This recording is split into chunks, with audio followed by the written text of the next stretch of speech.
మళ్ళీ ఏమంటున్నా ఉపవాసాలు ఉండి ప్రార్థనలు చేయాలి అంట. ఒకసారి మనం ఆయన మాటలోనే విందాం.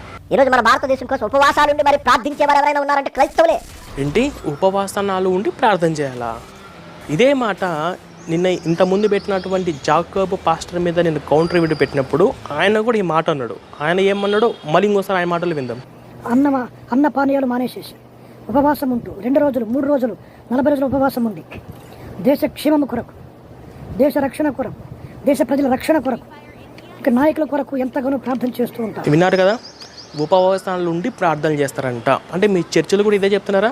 ఇప్పుడు కరోనా టైము మీరందరూ ఉపవాసాలు ఉండి ప్రార్థన చేయండి అని చెప్పి ఇదే చెప్తున్నారా? నేను అందుకే భారతదేశానికి పెను ప్రమాదం క్రైస్తవ పాస్టర్లు అన్నా.